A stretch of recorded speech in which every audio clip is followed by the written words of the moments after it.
This is the X-Zone Broadcast Network, broadcasting worldwide on broadcast affiliates and satellite program providers, including CNN Broadcast Network, Sirius Satellite Network, Star Media, Good News Radio Network, Angel Broadcast Network, Wiki Broadcast Network, and WPBN TV. For more information on the X-Zone Broadcast Network, visit us at www.xzbn.net.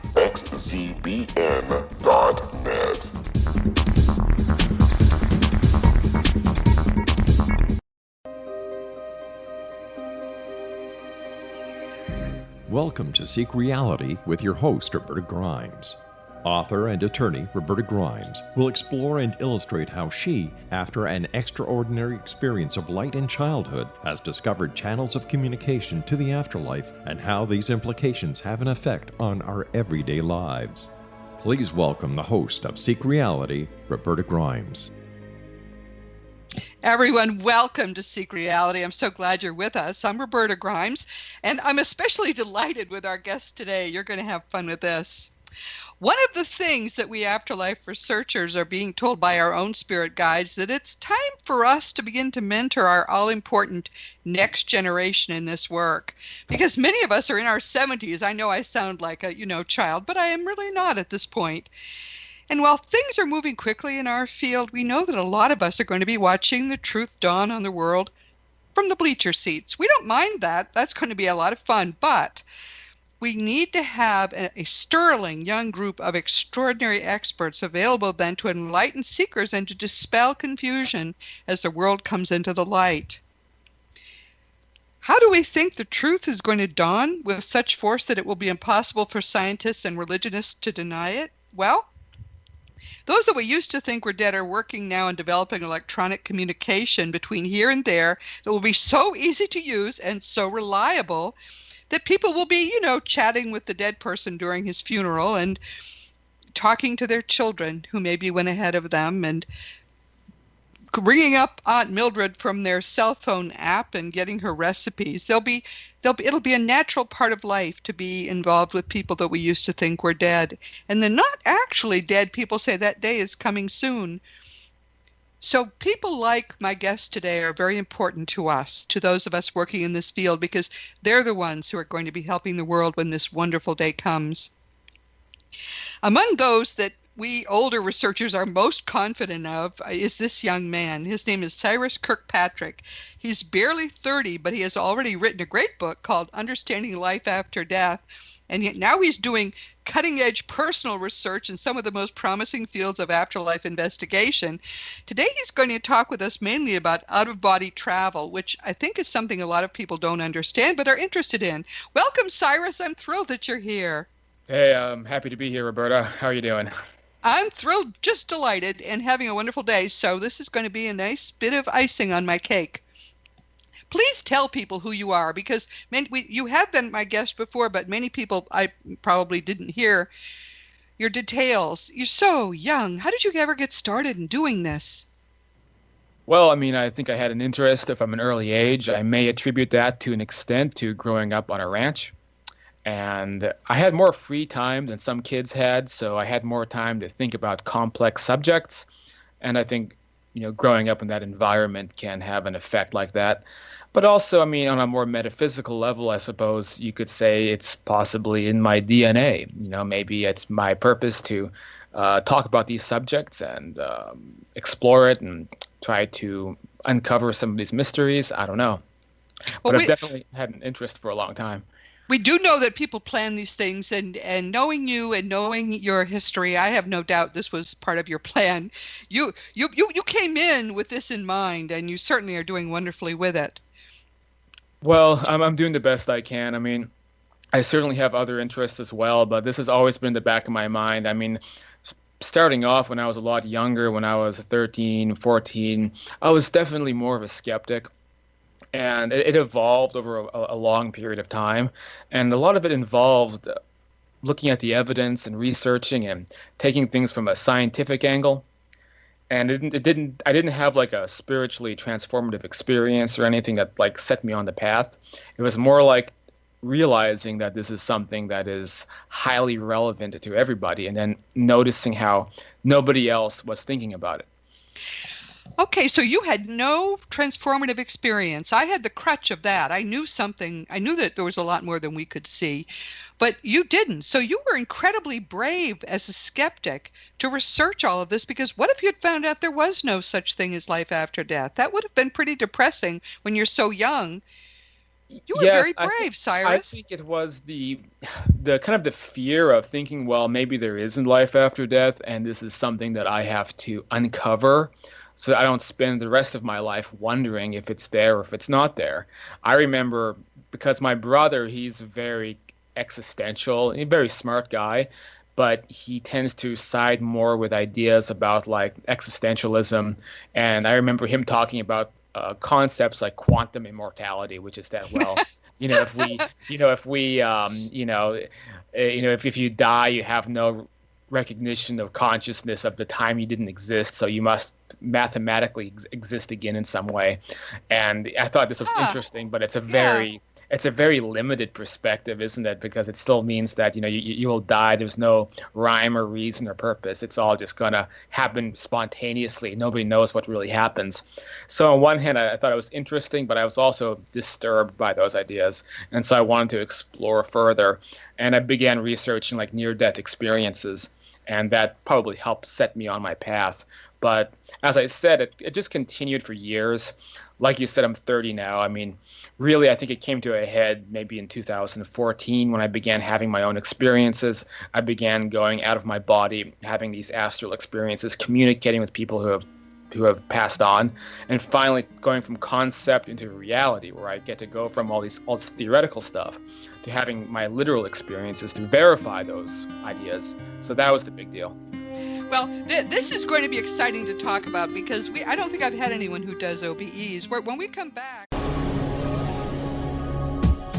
This is the X-Zone Broadcast Network, broadcasting worldwide on broadcast affiliates and satellite program providers, including CNN Broadcast Network, Sirius Satellite Network, Star Media, Good News Radio Network, Angel Broadcast Network, Wiki Broadcast Network, and WPBN TV. For more information on the X-Zone Broadcast Network, visit us at www.xzbn.net.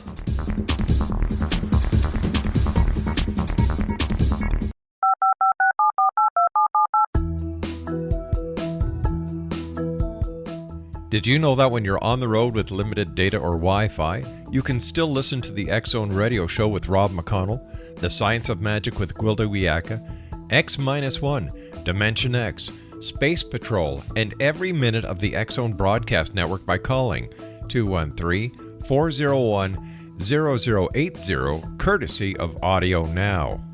No smartphone, app, or internet needed. It saves your data plan, and it's free if you have unlimited minutes.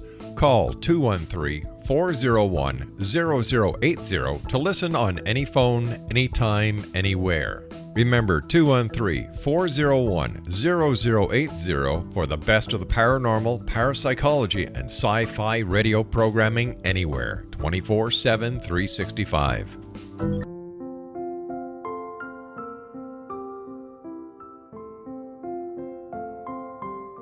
I am Dr. Carl O'Helvey, founder, president of a new cancer foundation focusing on evidence-based physical, mental, and spiritual interventions, including natural cancer cures, prayer, meditation, affirmations, nutrition, and other related holistic cancer prevention and cure modalities. These are used in cancer education, research, and financing care. I ask for your help to continue this important work by donating at www.holisticcancerfoundation.com.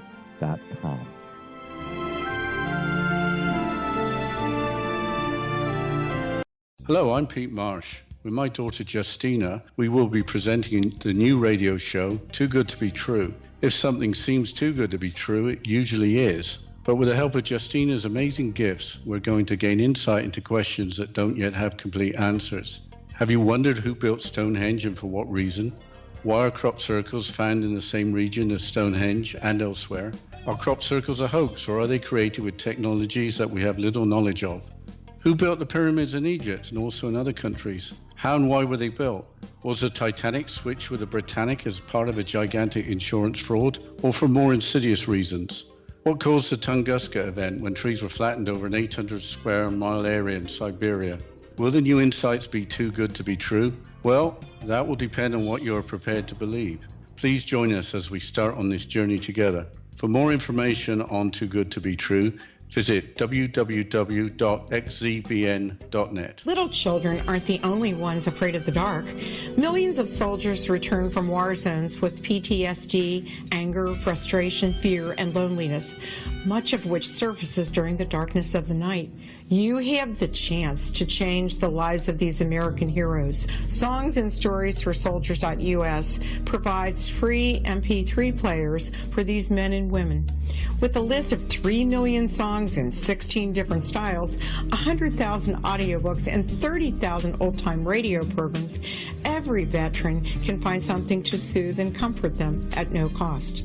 All our players contain an 8-hour audio program designed to help veterans fall asleep. With 1,500 plus vets now participating, it's our goal to deliver 10,000 audio players this year. Go to our website at songsandstoriesforsoldiers.us. Help us help a veteran make it through the night.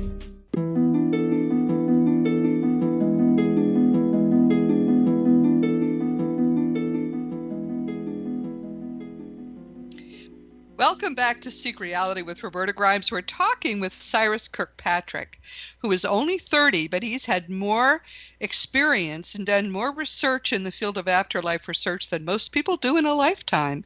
And one of the great things about Cyrus is he's fearless. He does all kinds of things I certainly would never have the nerve to do. What we're going to talk about with him today primarily is some of his experiments with out-of-body travel. Cyrus, how did you get started doing out-of-body travel? In 2014, I began taking it more seriously and experimenting more with the feelings of coming out of my body. Sometimes it would happen spontaneously where I'd be waking up and I would feel an electrical sensation come across my body. And I knew based on things I read that this was your astral body beginning to disconnect from your physical body. But I was too afraid of it, so I pushed it aside. In 2014, I actually met an out-of-body practitioner and now author, a guy named Kensho. That's not his real name. He's a Buddhist fundamentalist. But I met him here in Los Angeles, still a good friend of mine. He had some remarkable stories, I think much more remarkable than anything I could talk about. But I think talking to him and learning about his techniques helped initiate a curiosity that led me to going all the way with it. So, as I said, in early 2014, I began having these experiences, which was kind of like when you do anything that's a bit exciting or dangerous. I mean, it's not really dangerous, but, like if rock climbing or parachuting, whatever. Like the first time it's scary. But then after that, you're used to what happens, and so it's no longer something to be frightened of. So, could I ask you a question? Because people are wondering about this. You said your astral body is getting ready to separate from your physical body, and most people don't know what we're talking about. So would you explain that, please? Well, that's what the afterlife is. When you read about like near-death experiences, what happens, they go up out of their bodies in the hospital room, and then they watch things, and then a portal opens up, or deceased loved ones appear, and they have a meeting, or they meet with their higher self, and they get they decide to go back. Well, I mean, that's the same thing. It's just that we have the ability to go outside of our bodies anyway. You don't have to necessarily be near death to do it, and everybody has that ability built in. In fact, we do it every night, and for most of us, once when our physical bodies sleep. But how do you view an astral body? Can you describe to people what their astral body is? The astral body is your existence on a higher density dimension. So that's what the afterlife is. So basically, I mean, life's a big radio station, so we're tuned to one station. And then if you turn the knob, it doesn't doesn't mean that, reality has completely shifted. It just means that we changed frequencies one notch over.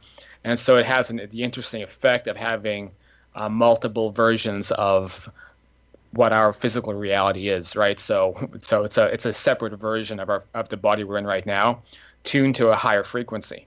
So it's kind of like, I use different analogies. It's like on Photoshop, it's like using layers. If anybody here is into graphic design, you have different layers of the same thing that you can move around. But there's also some more mechanical elements, like we have the silver cord, we have an energetic filament that keeps the astral body and the physical body tied together, Right. so that we can maintain a life here, with all the physical rules that we have. And then when the time is right, that can disconnect, and then we can go on to a higher density dimension that we call the afterlife. What I tell people is it's like nested Russian dolls, Matryoshka dolls. There is this body that's sort of coterminous with, probably interior to your physical body, and it travels widely. Often when we're asleep, it can go to the end of the universe even, and that silver cord will stretch and stretch. But what you're doing is talking about going out of body when you're not having a near-death experience and you're not dying. Instead, you're just going to go, and you're not also doing it as a normal part of sleep, but you're awake, right? And Yeah. you're just taking a trip. So how do you initiate that? Well, it's kind of married to dream states still, and it's also, you can do it organically. So there's a difference, and I'll explain. And in my opinion, there's two types of out-of-body experiences you can have. The first is having it done organically, or from the beginning, I like to say. So you feel yourself disconnecting from your body, and then you push yourself up out of your body, and now you're in your bedroom, and you may see your other body lying on the ground, or the bed, or you may not see your body there because you've already switched into a different dimension. So that's one way, and this happens really, like, in my opinion, learn how to keep yourself conscious while you're falling asleep, because what happens is that the physical body, shuts down, goes to sleep, but the astral body is, it doesn't shut down. So if you can find like that little in-between point, then you'll hit just the right spot where you'll find that you have astral consciousness. The thing is, when you're in astral consciousness, it's not any different than how you normally are, so you may not even realize it. I knew I was going out of my body when I found myself waking up and looking around the room, but I could hear myself snoring. And then the realization came that my eyes were closed. So how come my eyes are open? Because how come I'm looking around the room? That's because I switched to my astral. Wow. Body. So that's. Sorry? This seems unusual to me. So do you think you have unusual gifts in doing this? Because people are listening and going, what? Well, my gift, I think, is my minor background in journalism. My thing is I want to report accurately and report details. I know so many people who have way more fantastic out-of-body experiences than I do. All I'm able to do is I'm basically clever is what I am. I can write down these experiences and I can gather all the details, and I can use deductive reasoning to come to conclusions that maybe other people don't. But I will say, I mentioned that one type, but there's a second type, and this has to do with how out-of-body experiences are married in a sense to our dream states. So you can think of a layer. So on one layer we have our consciousness here, but in between that and a vibrant, happy life in a higher density dimension, we have this thing called the dreamscape. We have our subconsciousness, a kind of, I want to say, a non-consensus reality that exists inside of our own minds. And these are dreams, and it's a low state of consciousness, and really it's a huge hassle, because what happens is that you have to get past that whole dream fog to figure out what's happening beyond it, which is oftentimes a parallel astral existence that we have that we can't access. And we have to learn how to get past the dream state, get past the lucid dream state, and find what's really happening in our so-called dreams when we're having real experiences. Wow. So you're trying to make sense of this, research it using yourself as your investigative tool, and figure out what's really going on. It sounds like that's what you're doing. Yeah, I would say so. Wow, this is great. Okay, so you're doing that, and you're having these experiences. And one of the things Wendy Zamet said, you've got to talk to him because he and Suzanne did some research together, and it was amazing. So what did you and Suzanne Wilson do? Well, it's a long story. We have to start from the beginning, which was last summer. As you know, my mom passed away. Uh-huh. And of course, this was a big traumatic thing that happened. But it was also, it led to some great opportunities because I've been in touch with my mom since she passed, and I've been able to. My mom's very talented at breaching past the dimensions. So at least between me and my father, she's able to, come to us, appear in like the kind of astral sleep state and almost materialize physically. Like I felt her lying next to me. We've had many conversations. Wow. Isn't this wonderful? That's wonderful. Oh yeah. I mean, it's, she's still around. I mean, it's not even, it's not even an issue. I mean, like, I talked to her about a month ago. I mean, that's kind of how it is. And that's great. The thing is that, when you gain these abilities to become conscious of yourself astrally, then it's very easy for so-called spirits or the higher density humans to make contact with you because it's like an open door. So it means you don't have to go through a medium. You don't have to use a Ouija board. You don't have to do some kind of channeling. You can verbally talk like you and I are talking now. And now the thing is that it's a bit more telepathic because you find, you're connecting based on thoughts. But the thing is, it sounds just as loud and crisp as we're talking. Only when you take a moment and realize, hey, my lips aren't moving, you realize that it's telepathic communication. Yes. But again, though, it's a verbal one-on-one. So I've now done this with a few people. I've done this, with my mom.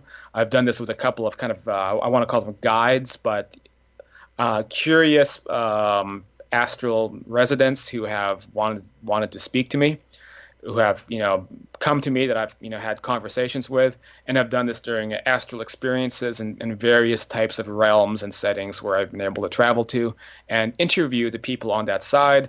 Literally grab them, and be like, "Hey, I'm projecting right now. Tell me, nutshell, what's your name? Where are you from? Did you come here? Did you pass away on Earth? Is that how you came here? Tell me, your background." So I do that a lot. If I find myself in an astral state, like that's my first priority is to interrogate people. It's like a whole new, not just world, but universe that you're exploring, which is very exciting. Now, so where does Suzanne come in? Okay, sorry. So, okay. To go back to when my mom passed away, so, I began having these experiences where I was meeting her astrally. So I would enter an astral state, and oftentimes I'd be back at the old family ranch. Now, the family ranch house has long been bulldozed, but like a replica of it exists on the parallel astral side. And so I used to go there anyway when I would astral travel. Like I would literally wake up in there and like look around and find myself, in my old bedroom. So that's a bit of a jarring experience when that happens. Yes. But regardless, when my mom passed away, that's where she went. And I just like maybe like a week after she passed, I met up with her there, and she wasn't aware yet that she had passed away, and I began talking to her, and she thought, she didn't know what happened. She thought that maybe she had some kind of amnesia. She's like, well, 1 minute I'm in the hospital, and now I'm back at the old family ranch house. I don't know what's happening. Oh, wow. And I tried to talk to her about this, but I noticed that anytime I wanted to breach the subject and explain that she had died, like I think some kind of higher force came in and intervened because it knew that she was in a psychologically fragile state. And like she had to be caressed into the reality of what happened. I think in life she was very conflicted about what happens when we die, and I think she had a lot of preconceived ideas about like heaven or hell, and it wasn't adding up to her. And I think she would have had like a mental crisis if somebody just told her immediately, like, hey, you died. So I'm getting to the Suzanne Wilson part. Don't worry, but it's a long story. Okay, so Let's do this. We're about to take a break, and I'd just like to sum up a couple of things. One thing that we know is that often people don't know that they have died, and they have to be helped to understand it just as gently as they were getting you to help your mom. So this all rings so true to me, and I think it's exciting. This is a story I've not heard before. When we come back, we're going to ask Cyrus all the questions that you'd like to get the answers to. This is Roberta Grimes on Seek Reality. Please stay with us. We'll be right back.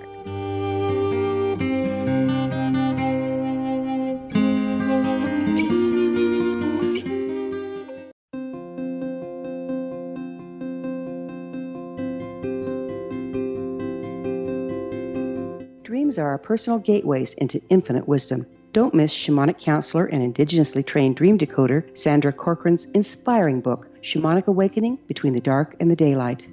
This remarkable work chronicles Sandra's 35 years of experience with diverse wisdom keepers and her initiations throughout the Americas and across the British Isles, Turkey, Greece, and Egypt. Sandy's knowledge of symbology, psychology, and myth influence her dream blog and workshops.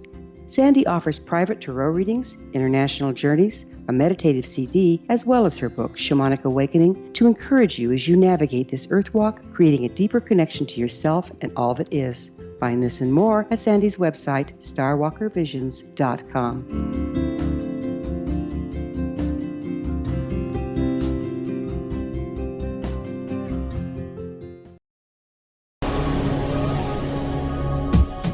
This is the X-Zone Broadcast Network, broadcasting worldwide on broadcast affiliates and satellite program providers, including CNN Broadcast Network, Sirius Satellite Network, Star Media, Good News Radio Network, Angel Broadcast Network, Wiki Broadcast Network, and WPBN TV. For more information on the X-Zone Broadcast Network, visit us at www.xzbn.net.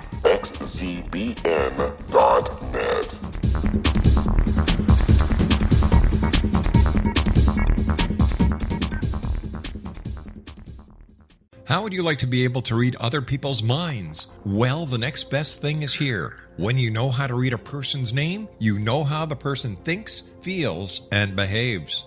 Each letter in our name holds a key to unlock our true essence. Our name contains both our gifts and challenges in this lifetime. Mnemology science discovers personality secrets hidden in the placement of the letters of our names, including the first and last impression people remember about us.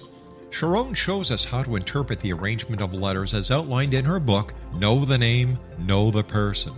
Sharon Lynn Wyeth created mnemology science after 18 years of research and testing her theories, and has supported thousands of people around the world in understanding themselves and others better. You'll enjoy Sharon's unique teachings as she shares her system to learn the gifts behind your given birth name. Even if you don't like your birth name, there are jewels in this book.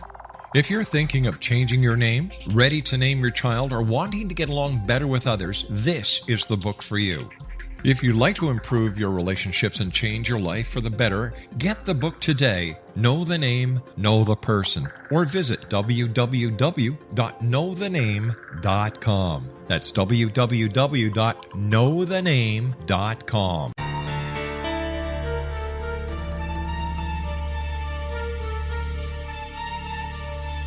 Hello, I'm Justina Marsh, and with my dad Pete, we are going to present a new show called Too Good to Be True. Together, we are aiming to discover more truths about this world and beyond. Do you have unanswered questions about the world?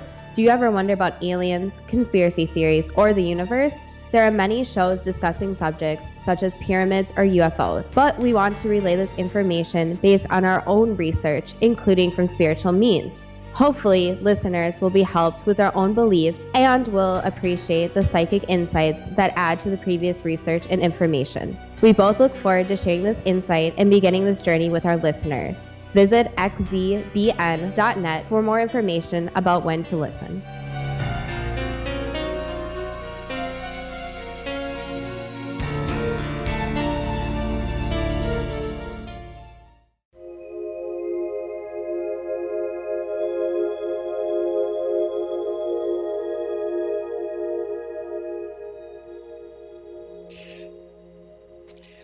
Our guest today on Seek Reality is Cyrus Kirkpatrick, who is a 30-year-old prodigy in this field of afterlife studies, and he does things I would never dare to do. So here you are frolicking around, and now you're with your mother, trying to help her understand that she's just gone to the next stage. And now you're going to tell us the Suzanne story. Suzanne Wilson is the greatest living medium as far as I'm concerned, and I know she has worked with Cyrus. And let's hear the story. Okay, so long story short, kind of to condense some things, like my mom was there, and then she was eventually transferred to quote halls of healing, which really was a hospital, and she was taken care of by kind of these nurses. They look kind of like they're in the 1950s style outfits. And I would go there as well and check on her. My mom, I'm sorry to say, she wasn't in perfect mental health, because when she passed away, she wasn't at all. And the whole point was to heal her back up to her full self. But it was a process. And I think, there's many things I've learned in this whole adventure. And one of them is that, we don't automatically become perfect and healed of certain psychological problems or mental issues. Some of those things carry on and require the help of other people on that side to help us get better. Now, so all that was happening, I was having those experiences. Now, some months before my mom passed away, there was a mysterious benefactor named Roberta Grimes who patched me through with Suzanne Wilson. I remember that. Okay. But Suzanne Wilson is, she's the most booked person I've ever experienced. It took 9 months to finally, have my session with her. And so this was after my mom passed, after all this happened. It was now that November. So she finally, I was visiting in Arizona back in Tucson, where my family is, and I got the call from Suzanne. So basically, with Suzanne Wilson, she was able to verify all my astral experiences and the people I was meeting on that side, even before I had told anybody. And she was able to verify experiences that my father was having. And I definitely, not a soul knew about that. And then she was able to bring through, of course, lots of family from where you are, from Texas. And she was able to patch me through to some guides who I had been aware of previously. Actually, they're of an Egyptian nature, because apparently I had a past life as an Egyptian priest or something. Who would guess? But that's not surprising. But right. So I guess the thing about the Suzanne Wilson experience is that, I already knew everything that was happening was real, but it added a whole higher flavor on top of it. Because, to give you an example, I was visiting my mom, and she was in this hospital. She was in this kind of halls of healing place where she was, where her soul was being healed.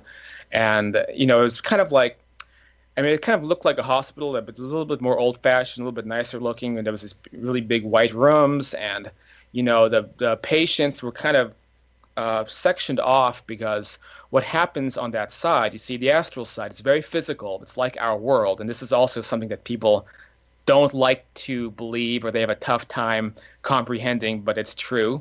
It's a physical, solid place like our world, but there's some rules which are different.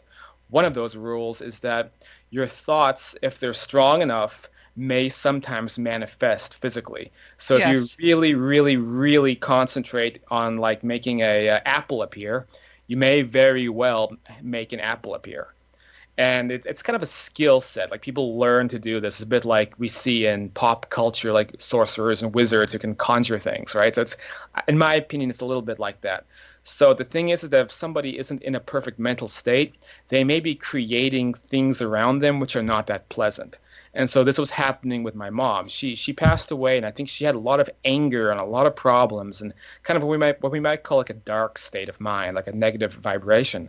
And so she was manifesting some of these things around her.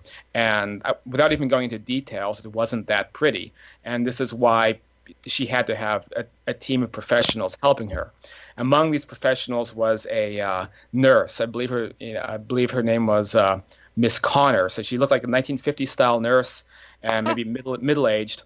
And she was the one whom I would speak to when I was astrally traveling to this location. And then she'd take me in to see my mom. So I don't really think I shared this. I may have shared some bits of info to my group Afterlife Topics, but I don't remember. So I don't think it was possible to have like a hot reading. I know Suzanne Wilson is legit, and she had details no one else could have imagined. Basically, she said like, look, I see your mom, and there was a nurse helping her. The nurse, her name was Miss Connor. I didn't know that. I didn't know this at the time, but this is what Suzanne told me, and she described the nurse. So she described the person whom I had been visiting with in the astral environments, and so basically, she said that, the nurse is here. She has your mom there also. And it became kind of like, a conference call, basically. So it was like me, Suzanne, the nurse, and it was my mom.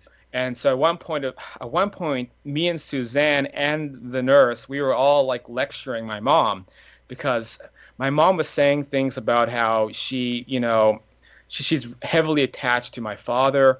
And I'm sorry to say, but my father was rather abusive. I mean, he was devastated when my mom passed away, and he doesn't have full cognition that he has abusive elements of his personality. But my mom's life was very sheltered, very sequestered, and in a sense, a lot of her issues stemmed from this codependent relationship that she had with my father. So my mom was still like harping about my father, and I remember like me and Suzanne and this nurse, we were kind of telling her like, hey, it's kind of a cop-out. Like, you have to go and you have to lead your own life now. It's time to not worry so much about him. I mean, he didn't look out for your best interests when you were here, and now it's time that you can lead your own life. We were afraid that my mom is going to just hang around my father like until my father passes and not go off and have her own life. So it really was a bit like a conference call, and we were trying to get through to my mom and explain to her that she needs to live her own life again. And so this was, of course, a big deal to me, because I mean, yes, with the astral experiences, I'd already spoken to my mom, but like this was even better, because I was talking to her with these professionals, and I had this direct line of communication. So I would just like to point out how extraordinary this is. So many things we're learning from this. One thing is, people don't become emotionally healthy just because they've graduated. And in fact, what you're doing is helping your mother to heal. And there's a tremendous amount of availability of people to help people to heal emotionally. But this is extraordinary. I've never heard this story before, and it's wonderful. One of the questions I think people would like to ask of you is, so how useful is this astral travel stuff? And you've just given us a wonderful example of how useful it can be. You're helping your mother to heal, and you can go visit her in an astral, home or hospital where she's being helped to get better. That's an amazing story, Cyrus. Yeah. So the question is, how useful is it? Well, I think that it's probably the most useful when it comes to being a method of spirit communication that people don't always use, because we always think about mediums, and of course, we have the physical mediumship, which is awesome when somebody from that side uses a medium's body to materialize into the room. People like David Thompson.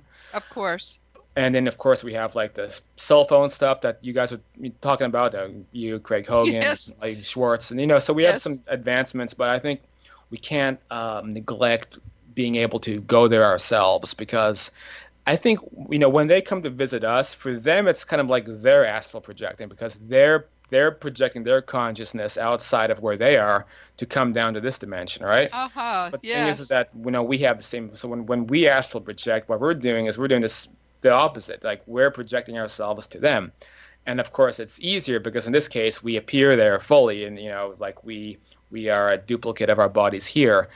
So it's much more, I think, more engaging for us to go there, because we can, physically be there. Whereas whereas they require like mediums, and sometimes all they can do is like move a book off a shelf or something.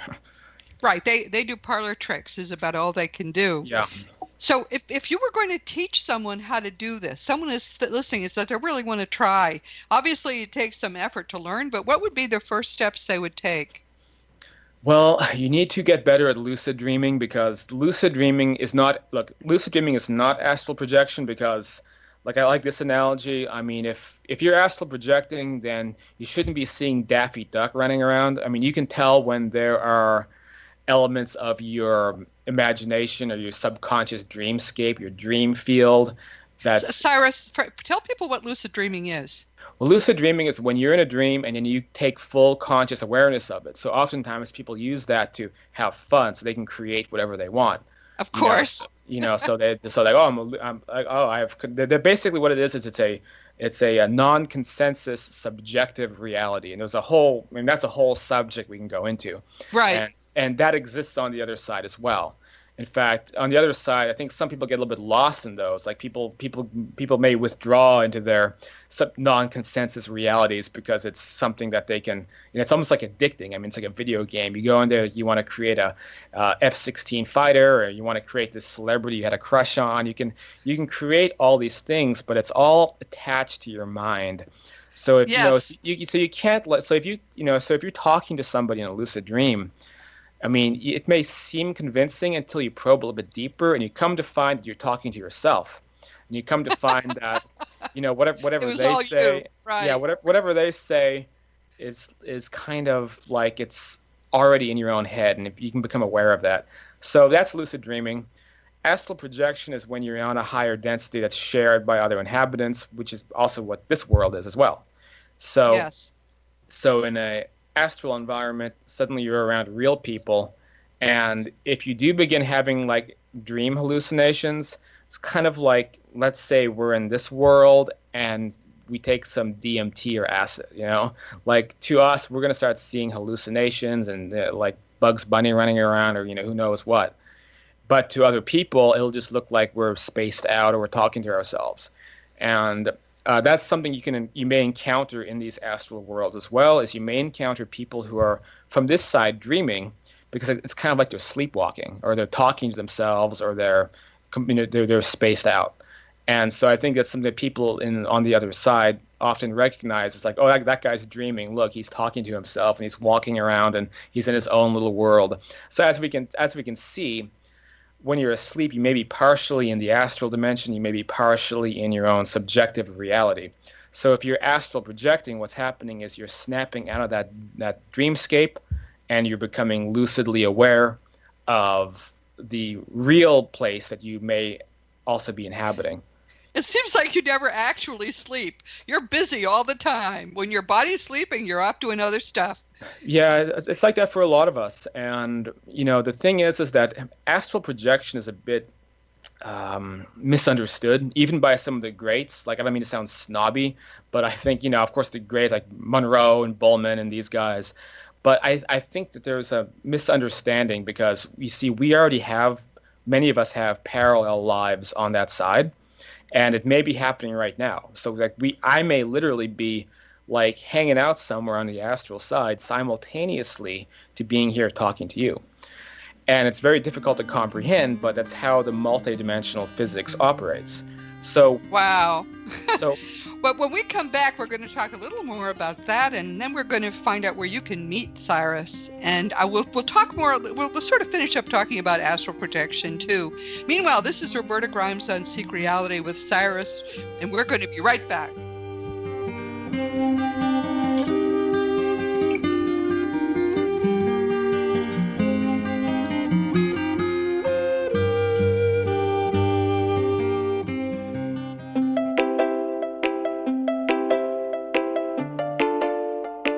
Are you curious? Do you want to learn more about how the world works and have fun at the same time?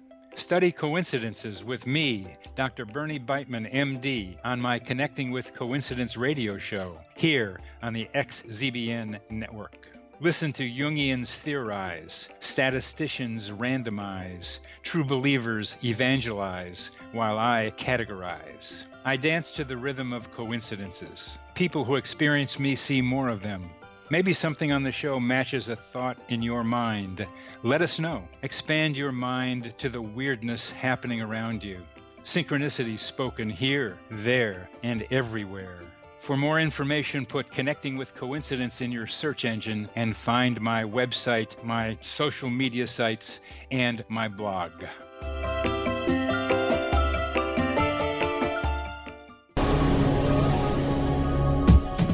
This is the X-Zone Broadcast Network, broadcasting worldwide on broadcast affiliates and satellite program providers, including CNN Broadcast Network, Sirius Satellite Network, Star Media, Good News Radio Network, Angel Broadcast Network, Wiki Broadcast Network, and WPBN TV. For more information on the X-Zone Broadcast Network, visit us at www.xzbn.net.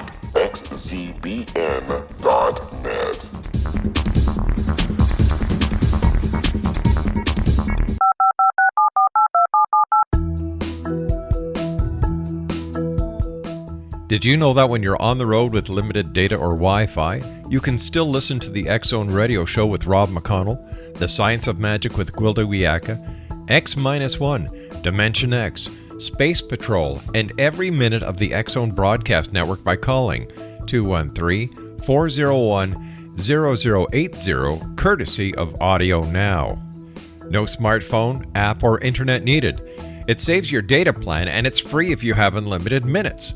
Call 213-401-0080 to listen on any phone, anytime, anywhere. Remember 213-401-0080 for the best of the paranormal, parapsychology, and sci-fi radio programming anywhere, 24/7, 365.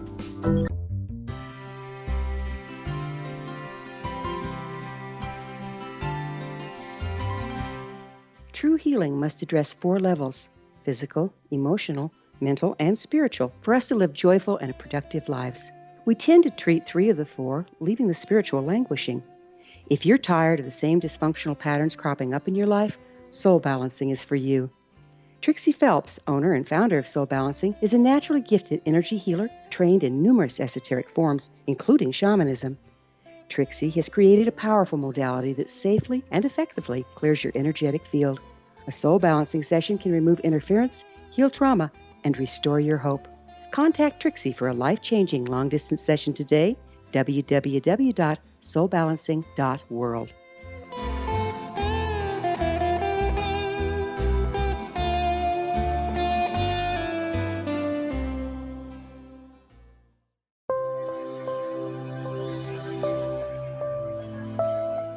There's a legend shared by many indigenous cultures of a time when the nations were cast to the 4 corners of the world. Each nation was given a body of sacred knowledge that held a different portion of the truth to preserve. True reality could not be known until all the nations reunited, combining the information. If a single one was missing, the world could not be reborn and darkness would prevail. The Science of Magic Radio is dedicated to reuniting the sacred knowledge. With the understanding, none of us has all the answers, but together we can open new perceptions and possibilities. Through our combined vision, the world can be reborn into a place where darkness no longer prevails. Join me, Gwilda Wiyaka, and the Science of Magic daily on the X-Zone Broadcast Network, xzbn.net, or visit us at thescienceofmagic.net.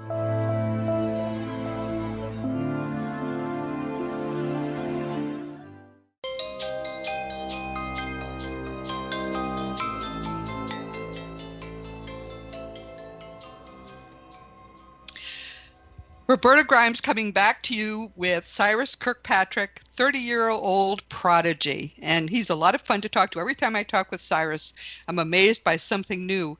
And one of the things he thought you might like to know more about is what it's actually like when he's traveling. What kinds of worlds is he in? I think one thing you need to understand is, of course, there's no space there.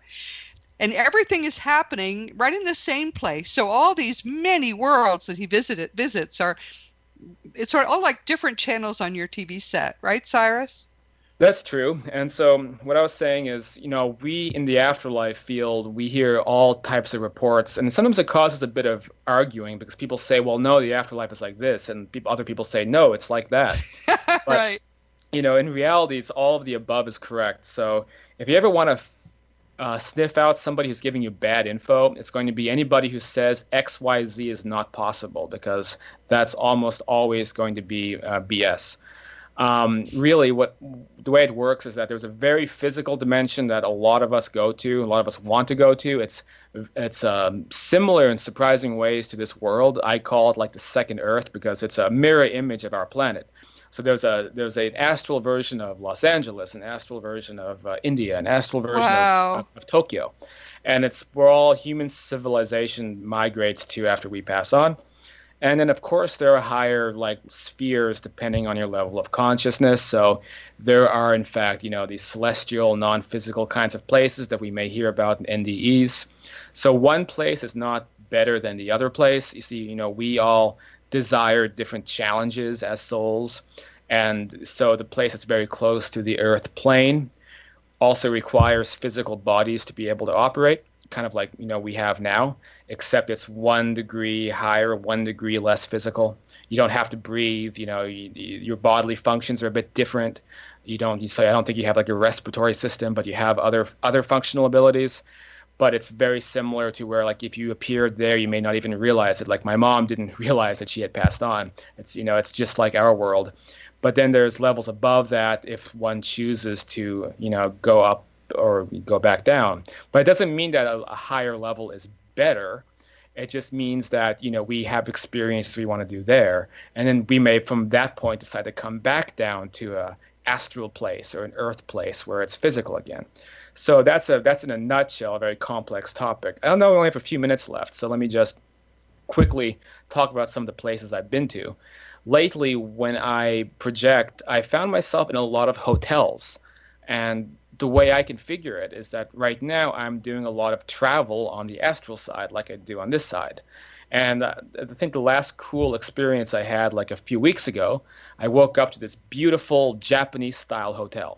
So it's kind of like a ryokan, like one of those Japanese traditional hotels, but it was much more lavish. And I was in the desert, and the desert was phenomenal. And when I'm there, I get hit by some of the memories of my life on the astral side. And so I recognized that I was in Utah. So I wasn't in this Utah, I was in the astral side of Utah. Wow. And so I became conscious, and I went downstairs, and I went into there was like a lake surrounding the hotel, and there were people bathing. And so I went into this kind of pond, and again, very, very lavish. And there were these guys in the pond, so I wanted to talk to them. And there was actually some people, they were on a business retreat for their company, and they were French. And so they were like French, like software engineers. And so it always catches me off guard when I find things that are so similar to this world. So are you saying these are dead people who were software engineers and they were taking a dead sabbatical to this other place? Sure. But of course, to them, Sure. they're not dead. They just, they probably have, like this guy I was talking to, we ended up having a conversation, and he was talking about some kind of crazy stuff that caught me off guard, because I asked him how he arrived at the hotel, and he says he took an airplane. And I told him, well, look, I'm projecting from Earth right now, so I know you should be able to just teleport any place you want to go to. So why would you take an airplane? And so he said, I have an answer. And so he picked up his cell phone, and he looked at something up like it was on the web, and he said, well, the thing is that in the old days, we were able to just do that, but because of the population of the Earth increasing, it has a direct effect on how the rules and physics on this plane operate. And right now, we're not able to teleport at will like we used to do in the past. And I was kind of speechless. I couldn't tell. Maybe he was pranking me. I have no idea. But that's just don't take it to heart. It may be completely off base. I have no idea, but that's just what he told me. It's like, these are the types of experiences I have. And so that was one of them. And, I've had many others. Great. That's one example. Wow. Well, actually, what we're finding is things do develop there in some ways that mimic Earth and in some ways that are different. I've talked about that. I'm going to soon do another program just about what it's like to die. And I've got some new things to tell people during that time that I've just learned. This is exciting because everything is alive, everything is moving, everything is changing. So, Cyrus, what's next for you? Are you going to write another book? Couple things real quick. So right now I'm working with a lovely author in Australia named Karen Swain. We're working on a book called the Awakened Soul series. It's a book, the first book is about death. And so that'll be coming out later this year. And it's a compilation of like NDEs and death experiences, as well as my own chapter in the book. I have another book I'm working on slowly called Understanding Spirit Communication. So Please, follow me like on my Facebook group, Afterlife Topics, or go to afterlifetopics.com to reach me or find my first book. And in time, the next book will come out. And of course, this September, I will be doing a presentation at the Afterlife Symposium, along with yourself and many other people. So if you happen to be going there, you'll be able to catch up with me there as well. That's one of the beauties of this symposium, because all the presenters are really part of the whole group of people there. So we get to do a lot of sitting around and talking with people like Cyrus that you never could do anywhere else. That's September 15 to 17, 2017 in Scottsdale. And if you're interested, just go to afterlifestudies.org and learn more. And Cyrus, I have to talk to you again soon, because you know so much, and you keep doing things because you're so adventurous. That's one of the beauties of being young, I think. You'll do these things just quickly.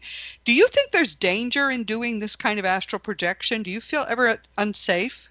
Thing is, I'm not going to sugarcoat anything, and I will say straight up, if you're not in a positive state of mind, the afterlife, the astral world, it's not entirely daisies and flowers and sunshine. There's darker realms, and the vibratory principles are that we attract what the energy we put out. That includes where we appear during astral states, which particular realm.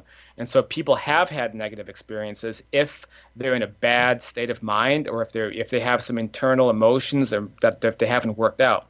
So I would say don't do it until you've figured out all your little problems. Only if it's something's big. If you have like a big issue or like anger, you're in a state of grief or unhappiness, don't do it. But as soon as you just feel okay, you feel comfortable, then it's perfectly safe. And if you ever do find yourself in a negative situation, know that you have full control. And the only thing a boogeyman can do is make you think that they have control. But once you realize that the control is really in your hands, then they can't do anything. Perfect. That's a perfect summary. Thank you so much for saying that, Cyrus. Sure. And thank you for being with us today. As I say, we're going to have to do this again, and I look forward so much to seeing you at the symposium. Yep. So please consider yourself hugged, and have a lovely evening. Thank you, Roberta. I'm so happy. And yes, I will also be seeing you at the symposium. Everyone, this has been Seek Reality with Roberta Grimes, as you know, and I just have a few words to say in summing up.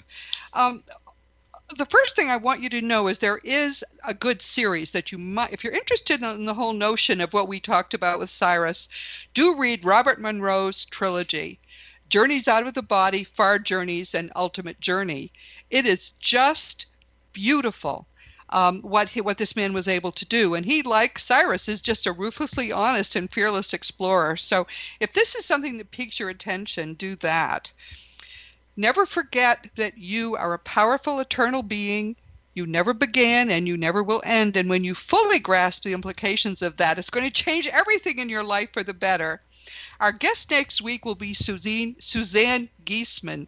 She's one of America's foremost mental mediums, and she's been working of late with my favorite medium, Suzanne Wilson. Suzanne spells her name with an S. The other Suzanne Giesemann, spells her name with a Z, and together they make a dynamite duo. She's been certified to be accurate by people like Dr. Gary Schwartz and Dr. Wayne Dyer, and she is a beautiful human being, genuinely gifted and genuinely kind. You're going to enjoy her. Please join us next week. Today we've been talking with Cyrus Kirkpatrick, who, I'm perfectly frank, fascinates me. He's so young and he's so brilliant.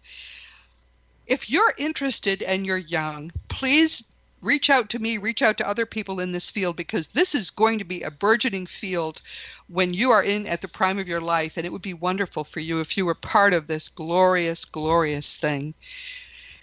My nonfiction books are Liberating Jesus, My Thomas, The Fun of Dying, The Fun of Staying in Touch, The Fun of Growing Forever, and you can find them anywhere. You can find them also as audiobooks, and there's an app for Seek Reality. So you can find that as well, and find us on a number of radio stations. We keep adding more, which is kind of fun for me. I'm very grateful that you listen every week. I'm happy to hear from you at robertagrimes.com. If you have any questions, I'm answering questions every day, and it's the best part of my day. So please do reach out if you'd like to. And as always, I want you to know that you are an eternal being. You never began, you never will end, and you are infinitely loved.